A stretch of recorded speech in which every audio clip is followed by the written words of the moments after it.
الحمد لله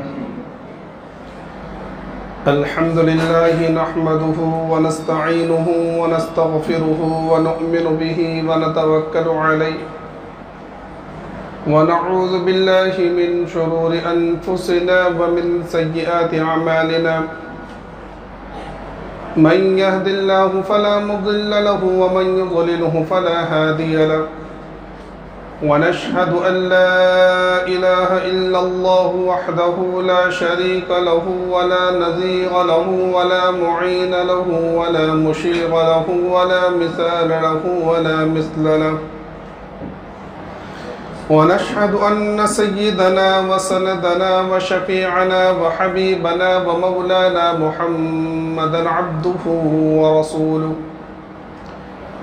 أما بعد فقد قال الله تبارك وتعالى في القرآن المجيد والفرقان الحميد فأعوذ بالله من الشيطان الرجيم بسم الله الرحمن الرحيم يا أيها الذين آمنوا لا تلهكم أموالكم ولا أولادكم عن ذكر الله ومن يفعل ذلك فأولئك هم الخاسرون وأنفقوا مما رزقناكم من قبل أن يأتي أحدكم الموت فيقول رب لولا أخرتني إلى أجل قريب فأصدق وأكن من الصالحين ولن يؤخر الله نفسا إذا جاء أجلها والله خبير بما تعملون صدق الله العظيم. قبل اس کے کہ بات شروع ہو ایک مرتبہ بلند آواز کے ساتھ درود شریف پڑھ لیجیے. اللہم صل علی سیدنا مولانا محمد وعلی آل سیدنا مولانا محمد وبارک وسلم کما تحب وترضى عدد ما تحب وترضى یا کریم. سب سے پہلے تو یہ دعا کرے کہ جس طرح آج جمعے کے اندر مسجد اتنی جلدی بھر گئی ہے، عام جمعوں کے اندر بھی ہماری یہی حالت ہو. اصل میں ہم جو مسلمان ہیں نا، ہم وقتی مہینوں کے اعتبار سے مسلمان ہیں، کچھ دنوں کے اعتبار سے مسلمان ہیں. وہ دن آتا ہے بہترین ٹوپی لگا کر، کپڑے لگا کر، پہن کر، عطر خوشبو لگا کر مسجد میں آ جاتے ہیں، بتا دیتے ہیں کہ مسلمان ہیں. دن چلا گیا، باہر نکلے، ٹوپی اتری، مسلمانی چلی گئی، اب سارے کام کریں گے. ایک مہینہ آیا رمضان کا، پھر تھوڑے مسلمان بن گئے. اس میں بھی ترتیب میں نے پچھلے ہفتے بتائی تھی کہ شروع کے 10 دن میں کھچا کھچ، بعد میں پھر پورا خالی.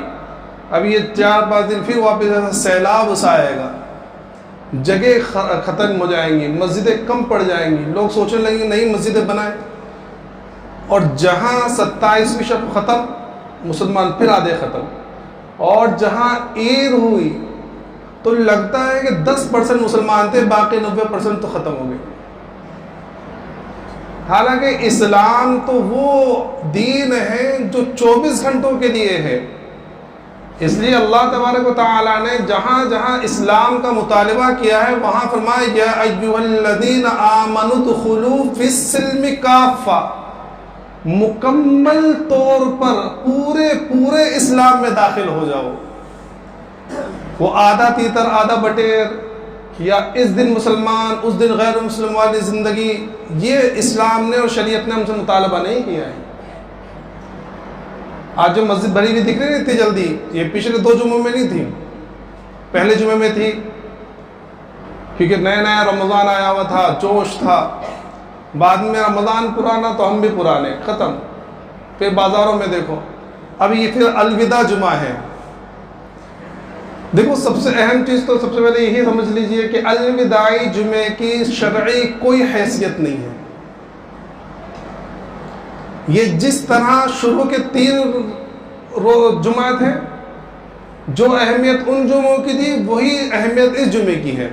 ہاں دوسرے مہینوں کے جمعوں کے اعتبار سے فضیلت یہ ہے کہ رمضان کا جمعہ ہے، باقی کوئی الوداعی جمعہ اس کی کوئی شرعی حیثیت نہیں ہے.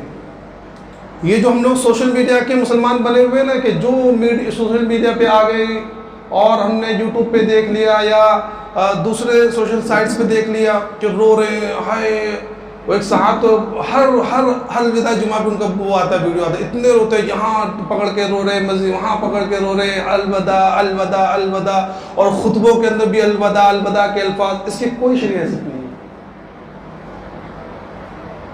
سمجھ میں آ رہا ہے؟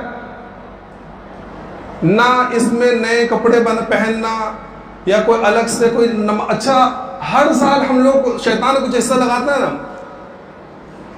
کہ دین کے اندر شیطان کبھی برداشت نہیں کر سکتا کہ مسلمان صحیح طریقے سے چلے، وہ کچھ نہ کچھ اپنا حصہ لگا دیتا ہے، تو ہر سال کچھ نہ کچھ حصہ لگا دیتا ہے۔ اس بار میرے سامنے سے پوسٹ گزری، اس میں لکھا ہوا تھا کہ اگر کسی کی 40 سال کی نماز بھی قضا ہو گئی ہو، اس نے مطلب 40 سال کا بے نمازی ہو، اب الوداع جمعے پر وہ 2 رکعت اتنی پڑھ لے اور اس میں اتنی صورتیں پڑھ لے اور اس میں یہ پڑھ لے، ساری نمازیں اس کی ادا ہو جائے گی۔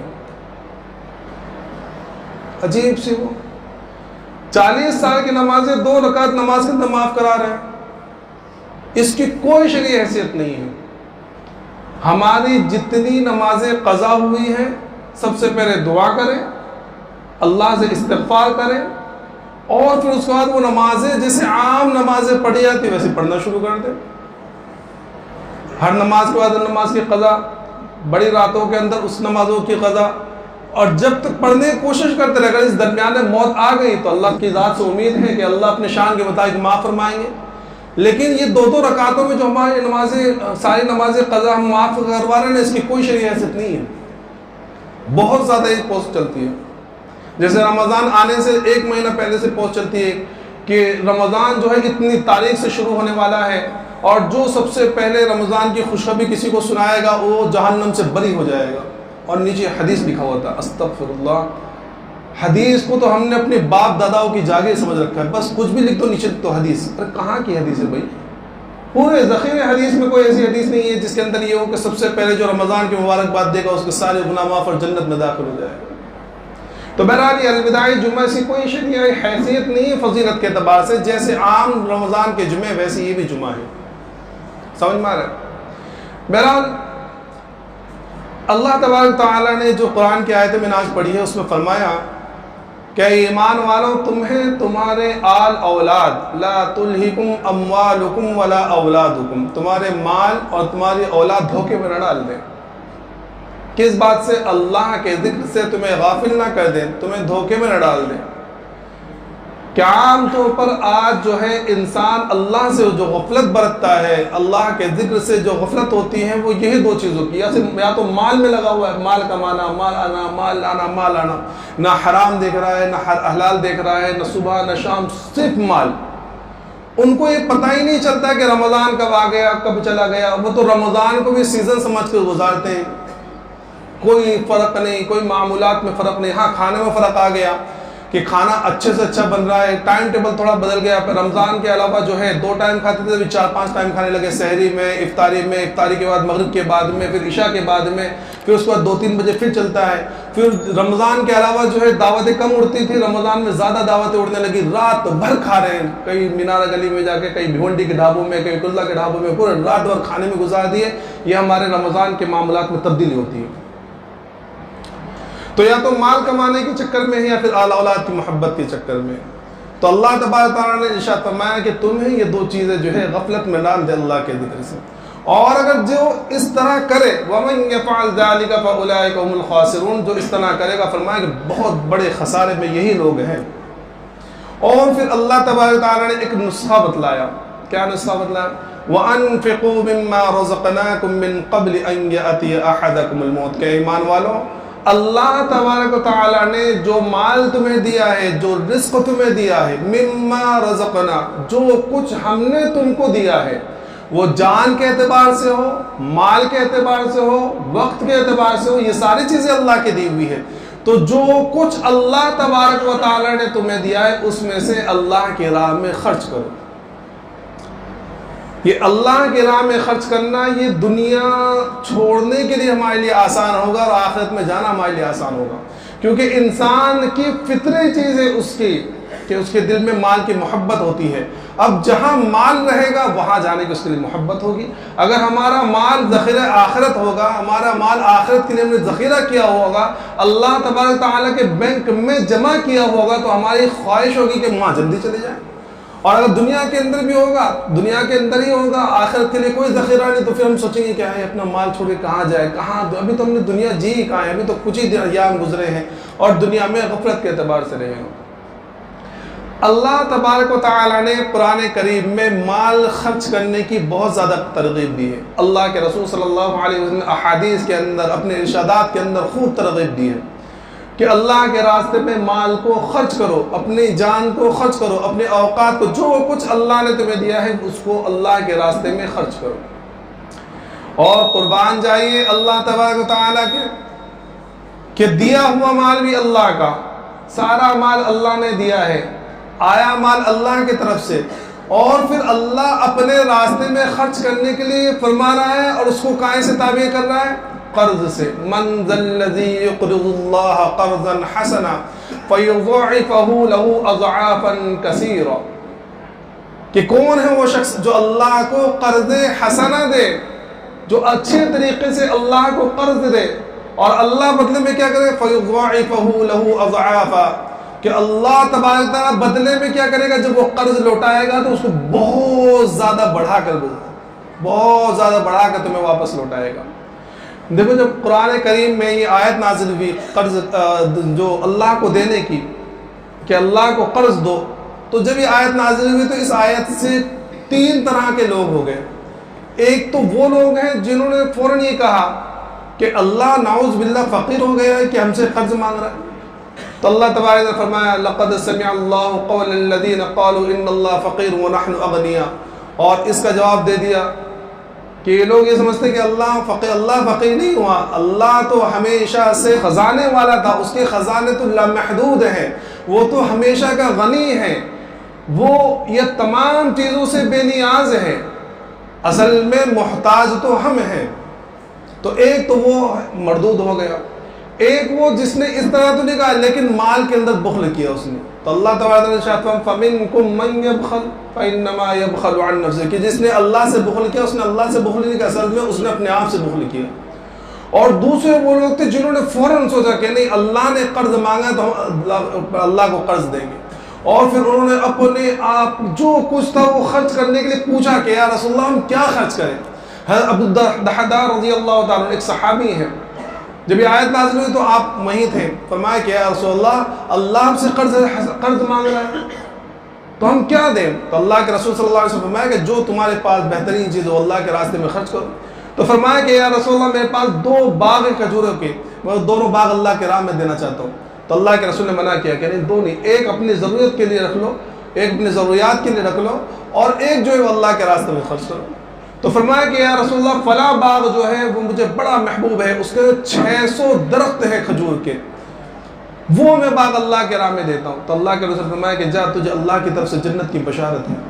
اب یہ باغ ایسا تھا کہ اس بہت گھنا باغ 600 کھجور کے درخت جس باغ میں ہو، اور اسی باغ میں لوگ رہا کرتے تھے، آپ جو اپنے اہل و عیال کے ساتھ اسی باغ میں رہا کرتے تھے.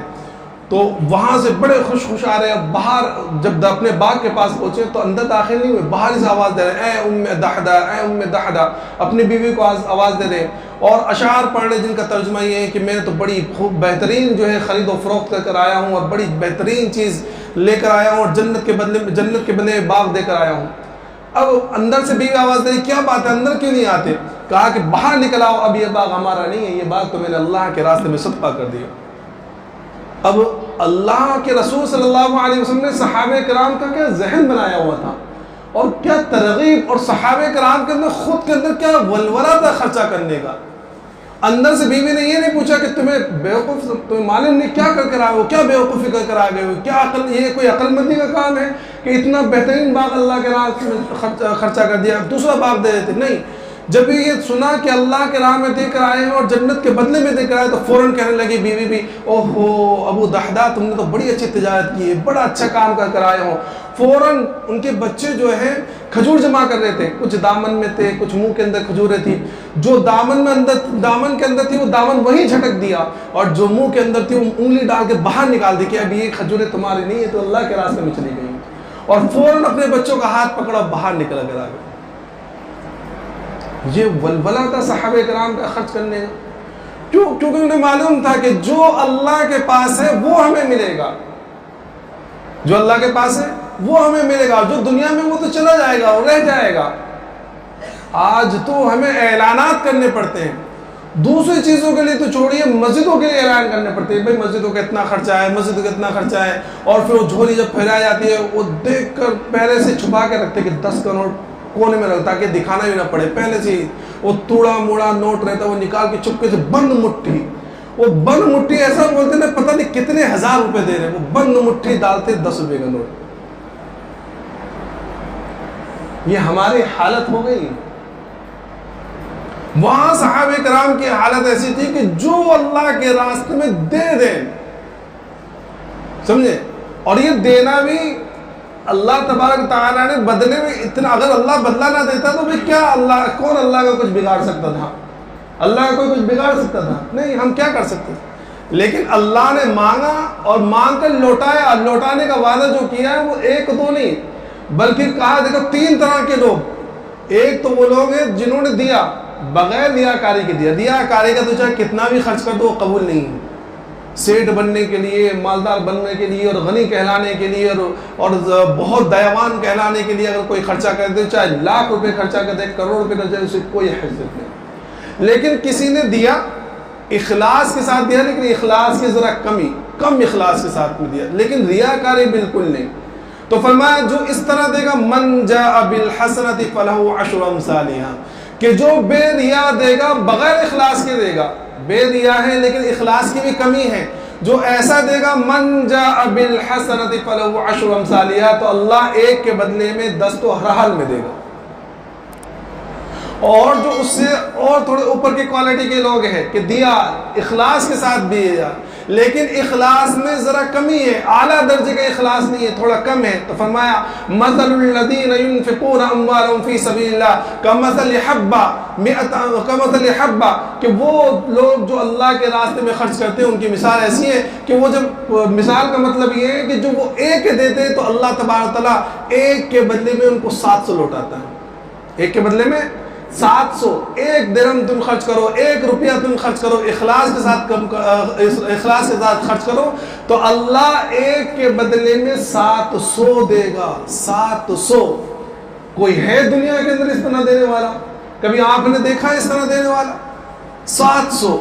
اور جنہوں نے دیا اور اخلاص کا اعلیٰ درجہ اور اللہ کے اوپر پورا مکمل یقین، تو اس کے لیے یہ والی آیت من ذا الذی یقرض اللہ قرضا حسنا، کہ جو اللہ کو قرض حسنا دے گا اللہ اس کو بڑھا کر دے گا۔ کتنا بڑھا کر دے گا ذکر نہیں فرمایا، 700 کو ذکر کر دیا، 10 کو ذکر کر دیا، دگنا تگنا کتنا کر کے دے گا اس کو ذکر نہیں کیا، فرمایا کہ کم سے کم ان لوگوں کو 700 سے زیادہ، اور زیادہ کتنا وہ کچھ نہیں معلوم۔ تو اللہ کی ذات تو وہ دینے والی ذات ہے، اور اس کے لیے ہم لوگ کنجوسی کر دیں۔ ہم تو ان لوگوں میں سے ہیں نا کہ جب حافظ اور قاری کو اور تراویح سنانے والوں کو بھی دینا ہوتا ہے نا تو 27 شب کا انتظار کرتے ہیں، کب دیں گے؟ 27 شب میں دیں گے۔ کیوں؟ کیونکہ اس وقت معلوم ہے جو بھی مصاحبہ وغیرہ کچھ تو دے گا، تو تھوڑا ہوگا نا کہ ہاں اس نے مصاحبہ کیا قاری صاحب سے، کچھ نہ کچھ تو دے ہوگا۔ اب بیچارے لینے والے جو قاری صاحب ہوتے ہیں وہ اس شرمندگی میں کہ یار بہت سارے وہ مفتی بھی ہیں جنہوں نے فتویٰ دیا کہ بھئی تراویح کی اجرت لینا حرام ہے، ناجائز ہے، تو بیچارے وہ اس میں، ارے بھائی یہ فتوے کی ضرورت پڑ کیوں رہی ہے؟ کیونکہ آپ لوگوں نے غلطی کی ہے، آپ لوگ 27 کا انتظار کر رہے ہیں۔ اگر آپ لوگ 27 کا انتظار نہ کریں، پہلے ہی دے دیں ہدیہ، تو یہ فتوے کی ضرورت ہی نہیں پڑے گی، وہ بیچارہ ٹینشن میں رہے گا کہ بھائی لوں نہ لوں۔ جواز والوں کا بھی فتویٰ ہے، جواز بھی ہے، اور سب سے اہم چیز تو یہ کہ لینا حرام ہے، دینا حرام تھوڑی ہے۔ تو یہ فتوے کی ضرورت تو آپ لوگوں کی وجہ سے پڑ رہی ہے نا، کہ آپ لوگ 27 کا انتظار کر رہے ہیں۔ اور اگر سوچیے ذرا، اگر 27 تک کا انتظار کریں، یہ سوچے کہ بھائی ضروریات اس سے پوری ہوتی ہے، 27 کے بعد دن ہی کتنے بچتے ہیں. ہمارے پہچان والے بیچارے امام ہیں یہیں قریب میں، تو ان کا بچہ ہمارے پاس ٹیوشن، میری اہلیہ کے پاس ٹیوشن آتا ہے. تو اس سے میری اہلیہ نے پوچھا، رمضان میں بھی ان کے 10ویں کا پیپر چل رہا تھا، تو ان سے میری اہلیہ نے پوچھا کہ وہ کپڑے وغیرہ آ گئے. تو وہ کہنے لگا کہ چاچی ہمارا تو 28واں ہوتا ہے. کب ہوتا ہے؟ کہ جب 28واں روزہ ہوتا ہے نا، جب ہمارے کپڑے آتے ہیں. کیوں؟ کیونکہ 27 میں ملتا ہے تو بیچارے 28 میں روزہ، 28 میں کپڑے لیتے ہیں. تو یہ جو ضرورت اس طرح پوری ہو رہی ہے، یا وہ بیچارہ ٹینشن میں ہے، لینا نہیں لینا کیا کرنا، وہ آپ لوگوں کی وجہ سے ہے. آپ لوگ انتظار کر رہے ہیں، اور دینے میں بھی وہ کنجوسی کہ اگر اپنے لیے تو ہزاروں روپے خرچ کرنا آسان، اللہ کے نام پر 10 روپے دینا بڑا مشکل ہوتا ہے. حالانکہ جو تراویح پڑھاتا ہے نا، کیونکہ میں خود بھی پڑھاتا ہوں، ایسا اس سال میں اس لیے بیان کر رہا ہوں کیونکہ اس سال میں نہیں پڑھا رہا ہوں، ورنہ لوگ کہتے ہیں کہ مولانا اپنے لیے مانگ رہے ہیں. سمجھ میں آ رہا ہے؟ اس لیے اس سال بول رہا ہوں، اگلے سال نہیں بولوں گا. تو نہیں بولنا چاہ رہا تھا کہ ہم لوگ تراویح جو پڑھنے والے لوگ ہیں نا، پڑھنے والے جو تین چار طرح کے لوگ ہوتے ہیں، کہ ہم تراویح پڑھنے والے بہت کم ہوتے ہیں. کچھ لوگ آتے ہیں وہ غلطیاں گننے کے لیے کہ آج کتنی غلطیاں امام صاحب کی، اور جب بعد میں تبصرہ بھی کرتے ہیں، یار آج تو 15 آ گئی، آج تو بہت اٹکی ہوئی، آج پتہ نہیں کیا کر آئے تھے، آج دھیان نہیں لگ رہا تھا. حالانکہ یہ بہت زیادہ افسوس کی بات ہے، بہت زیادہ سوچنے والی بات ہے. ابن طولون کے بارے میں لکھا ہے کہ مصر کے فرما روا تھے، مصر کے گورنر تھے. تو ان کی عادت یہ تھی کہ عام طور پر یہ ہر فجر کی نماز میں مصر کے جو شہر کے اندر جو مساجد تھی نا، ان مساجدوں کے اندر نماز پڑھا کرتے تھے، مختلف مساجدوں کے اندر. کبھی یہاں پڑھی، کبھی وہاں پڑھی، کبھی ایک دن کے یہاں پڑھی. تو ایک دن ایک مسجد میں گئے، وہاں نماز پڑھی، اور وہاں سے اپنے محل میں واپس آئے اور اپنے خادم کو بلایا، اور خادم کو بلا کر کچھ پیسے دیے، اس زمانے کے درہم دینار دیے، اور کہا کہ جاؤ فلاں مسجد کے امام صاحب کو دے دو. تو خادم گیا وہاں جب پہنچا خادم، تو وہ امام صاحب وہاں بیٹھے ہوئے تھے، ان سے بات چیت کی، دوستی تھوڑی سی دل وہ ہو گئی. تو باتوں میں کہنے لگے کہ آج بہت پریشان، بھائی گھر کے اندر جو ہے بیوی سخت بیمار ہے، اور حمل سے ہے، اور جو ہے بہت پیسوں کی ضرورت ہے، اور بہت پریشان ہوں میں، اور پریشانی کی حالت میں آج میری نماز کے اندر بھی 3-4 غلطیاں آ گئی. تو جب یہ خادم واپس آیا تو آ کر اپنے مالک سے پوچھا، ابن طولون سے، کہ آپ کو کیسے پتہ چلا؟ میں وہاں گیا تو مجھے تو میں نے جب دیکھا اور میں نے جب وہ بات سنی تو پتہ چلا امام صاحب بہت زیادہ ضرورت مند تھے، اور آپ کو کیسے پتہ چلا کہ امام صاحب ضرورت مند تھے؟ تو کہنے لگے کہ جب میں آج فجر کی نماز میں گیا تو جب میں نے نماز پڑھا تو میں نے دیکھا کہ فجر کی نماز بہت زیادہ غلطیاں کرے. تو مجھے سمجھ میں آ گئی کہ ضرور کوئی نہ کوئی پریشانی مبتلا ہے، ذہنی طور پر کوئی نہ کوئی ٹینشن ہے ان کو. تو اس وجہ سے میں نے وہ پیسے بھیجائے کہ اگر ان کو کوئی ٹینشن ہے تو اس سے پوری ہو جائے. آج ہمارے ذہن میں کبھی آتا ہے خیال کہ امام صاحب نے کیوں غلطی کی؟ ہمارے ذہن میں تو آتا ہے کہ بھائی سو رہے ہوئیں گے، محنت نہیں کری ہوگی، ریوائز نہیں کر رہے ہوں گے. کیا کرتے ہیں یار؟ ریوائز نہیں کرتے. وہ تمہیں بتا کے کریں گے کہ میں اصل بات بیٹھا ہوا ہوں، ظہر بات بیٹھا ہوا ہوں، میں نے پڑھا نہیں پڑھا. حالانکہ ہمارا ذہن تو یہ بننا چاہیے تھا کہ کیا پریشانی میں ہماری امام صاحب، بھائی آج کیوں غلطی ہو رہی ہے؟ پوچھتے خاموشی سے جا کر کہ کیا بات ہے. تو کچھ لوگ تو آتے ہیں جو غلطیاں گننے کے لیے آتے ہیں، کچھ لوگ رکعتیں گننے کے لیے آتے ہیں. اس لیے آپ دیکھیں کبھی امام صاحب کو غلطی ہو جائے نا تو آگے والے تو جو نمازی رہتے ہیں ان کو تو کم یاد رہتی ہے، پیچھے والوں کو بہت یاد رہتی ہے. کیونکہ لوگ رکعتیں گنتے ہیں کہ ابھی 2 ہوئی ہے، ابھی 4 ہوئی ہے، 5 منٹ میں 2 ہوتی ہے، 10 منٹ میں 4 ہوتی ہے، یہ رکعتیں گنتے ہیں. کچھ لوگ آتے ہیں وہ امام صاحب کی اسپیڈ دیکھتے ہیں کہ آج کتنی اسپیڈ سے پڑھے، آج 5 منٹ لیٹ ہوا، آج 2 منٹ. نماز پڑھنے والے ہم میں سے بہت کم رہ گئے، بہت کم. اور جب تراویح ہوئی اور آخر رکعت میں تو آپ کو بھی اللہ نے اتنی شانتی ہوتی نہیں پنکھے وغیرہ کی، ورنہ آخر کی 2 رکعت میں اتنی سانسیں چھوٹتی نا. کیوں؟ آخری رکعت چل رہی ہے بھائی، بالکل آخری رکعتیں ہو رہی، بس ختم، اب وتر باقی ہے. تو بہرحال خرچ کریں اللہ کے راستے میں. اللہ کے رسول صلی اللہ علیہ وسلم جب معراج پر گئے نا، تو معراج پر آنے کے بعد آپ نے اللہ کے رسول صلی اللہ علیہ وسلم فرمایا کہ جب میں جنت میں داخل ہوا تو میں نے وہاں جنت کی دیواروں پر 3 سطریں لکھی ہوئی دیکھی. کیا؟ جنت کی دیواروں پر 3 سطریں لکھی ہوئی دیکھی.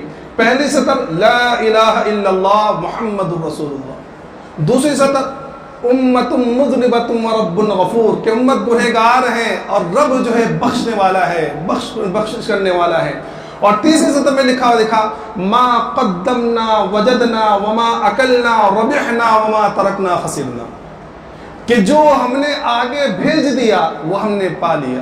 آگے بھیج دیا کا مطلب اللہ کے راہ میں خرچ کر دیا، مدارس میں، مساجد میں، مکاتب میں، فقیروں کو، غریبوں کو، رشتہ دار غریبوں کو، اور جو دوست احباب ہیں ان کو ہدیہ دینے میں، یہ تمام چیزیں اللہ کے یہاں مقبول ہیں۔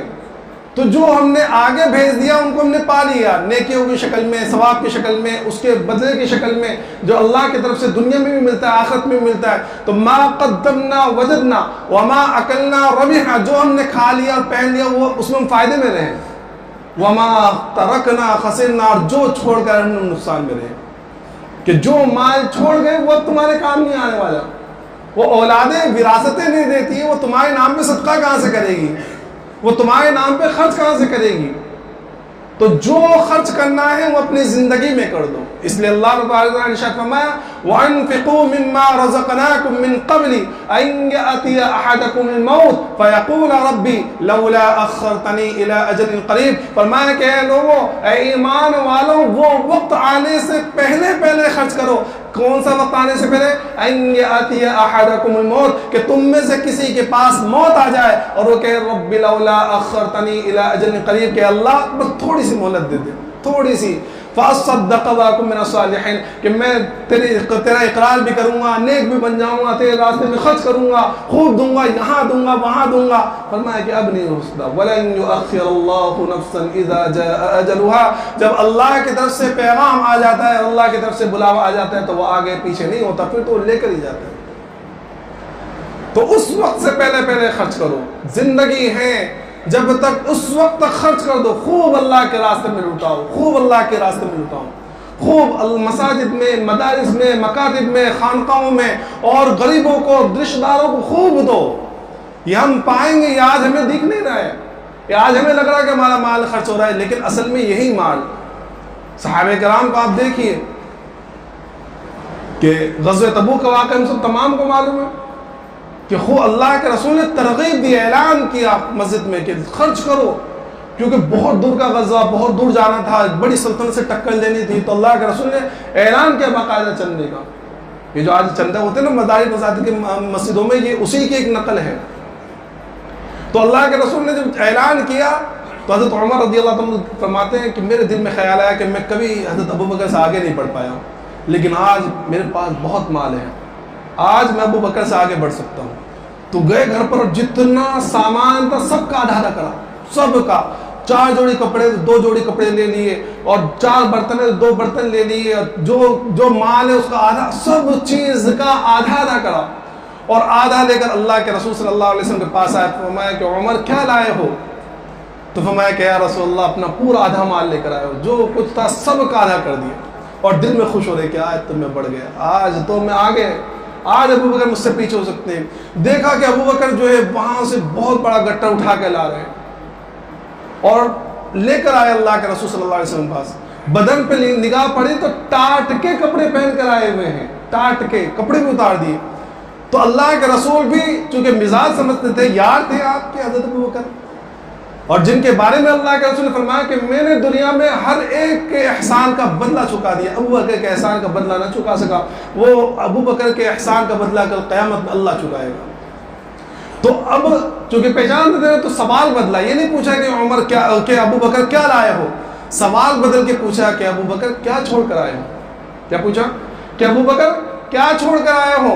تو حضرت ابو بکر صدیق رضی اللہ عنہ نے فرمایا کہ یا رسول اللہ گھر میں اللہ اور اس کے رسول کو چھوڑ کر آئے ہو، جتنا تھا سب لے کر آ گیا، بدن کے کپڑے بھی لے کر آ گیا، سب۔ جب یہ اللہ کے راستے میں دیا ہے تو بات ہو رہی ہے، اور جبرائیل آ گئے اور کہا کہ یا رسول اللہ اللہ نے ابو بکر کو سلام کہا ہے۔ کیا؟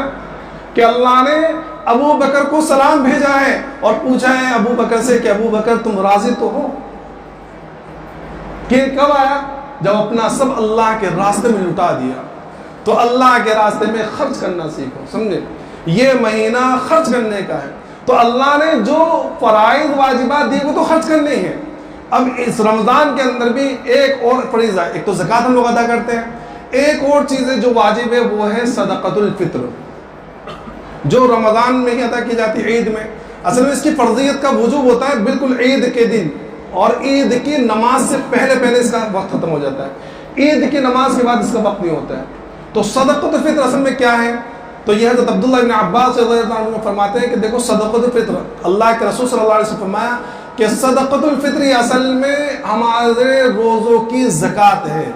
روزوں میں جو غلطیاں ہوتی، ظاہر سی بات ہے کہ انسان ہے، بشر ہیں، غلطی ہوتی ہے روزے رکھنے میں، کیونکہ روزہ تو پورے بدن کا ہوتا ہے، ہم سے پیٹ کا رکھتے ہیں.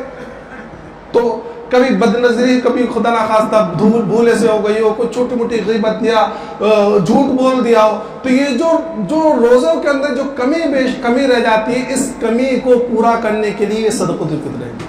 ایک وجہ یہ بیان فرمائی اللہ کے رسول نے.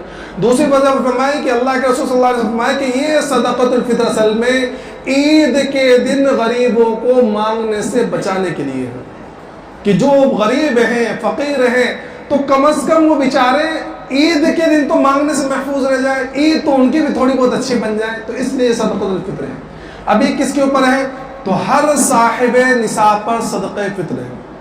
جن کے اوپر زکوٰۃ ہے ان کے اوپر صدقہ فطر بھی ہے.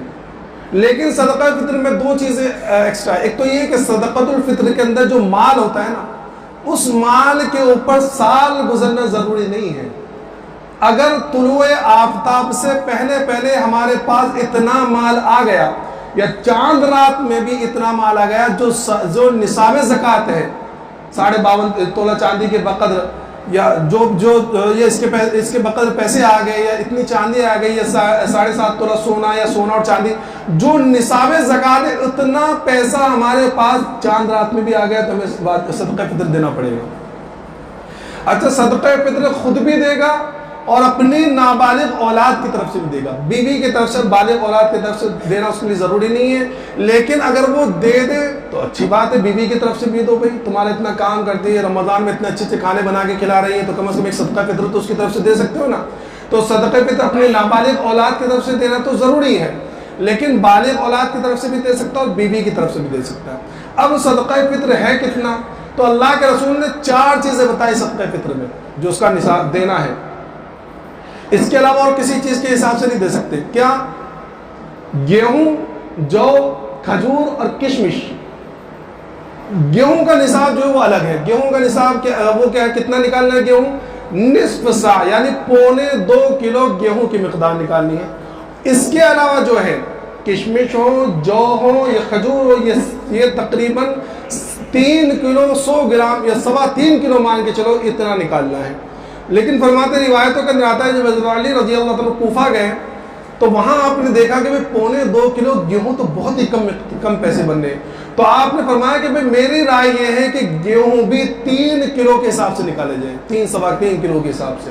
اب آج کل کا مارکیٹ ریٹ پکڑ لو کہ آج اگر 37 روپے کے حساب سے وہ پکڑ لیں آپ گیہوں، تو 3 کلو کی کتنی ہوتی ہے؟ 100 روپے سے زیادہ بن رہے ہیں نا بھائی. لیکن میں کہتا ہوں اگر اتنا بھی تمہیں بھاری پڑ رہا تو 100 روپے تک کم از کم ہر انسان نکالے. 100 روپے، کیونکہ ایک وجہ یہ بتائی نہیں اللہ کے رسول صلی اللہ علیہ وسلم کہ اس دن غریبوں کو مانگنے سے بے نیاز کر دو. تو آج کل 100 روپے سے کم میں کسی گھر کا چولہا جلتا ہے بھائی، تو کم از کم 100 روپے تو نکال ہی دیں اپنی طرف سے. ورنہ میں اس لیے کہہ رہا ہوں، یہ وہ کر رہا ہوں آپ سے ریکویسٹ کر رہا ہوں. کیوں؟ کیونکہ فون آتے ہیں کہ مولانا وہ کرلا میں تو 70 روپے بتا رہے بھائی، وہ ممرہ میں گئے تو وہاں تو 60 روپے. ارے 60 روپے 70 روپے سے بھی ادا ہو جائے گا، لیکن وہ 2.25 کلو کے حساب سے ہے. اور میں یہ کہہ رہا ہوں کہ کم از کم 3.25 کلو کے حساب سے نکالو. تمہارا برباد تو نہیں ہوگا، وہ تمہارے کام ہی آئے گا وہ دینا. تو کم از کم 100 روپے گیہوں کے اعتبار سے. اچھا، یہ بھی ان لوگوں کے اعتبار سے جو متوسط طور پر ہیں، جو مڈل کلاس کے لوگ ہیں. جو لکھ پتی اور کروڑ پتی ہے نا، وہ یہ گیہوں کے اعتبار سے نہ نکالا کرے، ورنہ ہم لوگ تو سب کو ایک اس میں تولتے ہیں. وہ کروڑ پتی لوگ ہیں وہ بھی 100 روپے کے حساب سے نکال لیں گے. یہ کہ بیوقوفی، اللہ نے تمہیں اتنا دیا تم وہ اس طرح دے رہے. یہ جو 4 چیزیں اللہ کے رسول نے بتائی وہ اسی لیے تو بتائی ہیں کہ بھائی جو مڈل کلاس کے ہیں وہ نیچے کے گیہوں کے اعتبار سے نکالے، جو تھوڑے اور مالدار ہو جو کے اعتبار سے نکالے، اور جو بہت مالدار ہیں کروڑ پتی لوگ ہیں وہ تو کشمش اور کھجور کے اعتبار سے نکالے. جو آج کے اعتبار سے تقریباً 1200 1500 2000 جو بھی رہتے ہیں وہ اس اعتبار سے نکالیں. بھائی تمہارے روزوں کی زکوٰۃ جا رہی ہے، سمجھ میں آ رہا ہے؟ کتنی بڑی بات ہے کہ اللہ روزے پورا کرنے کے لیے ہمارے لیے ایک چیز نکال دی. تو یہ دینا ہے عید سے پہلے دن. اللہ کے رسول صلی اللہ علیہ وسلم حدیث میں بیان فرمایا کہ جو عید سے پہلے ادا کرے گا یہ تو صدقہ فطر ہوگا, اور جو عید کی نماز کے بعد دے گا یہ عام صدقوں میں سے صدقہ ہو جائے گا. دینا تو بعد میں بھی ہے, ایسا نہیں کہ بعد میں نہیں دیا, پہلے نہیں دیا تو معاف ہے, بعد میں دینا ہے, لیکن وہ صدقہ فطر میں شمار نہیں ہوگا, اس کا وہ ثواب نہیں ملے گا. تو اس لیے عید سے پہلے ادا کرنا, اور اس کا بہترین طریقہ یہ ہے کہ رمضان میں ابھی تو تین چار دن جو بچے اسی میں ادا کر دیں گے. سارے لوگ کریں گے نا بھائی. اللہ تبارک تعالیٰ تمام کو اپنے راستے میں خوب لٹانے کی توفیق عطا فرمائے. وآخر دعوانا الحمد للہ رب العالمین.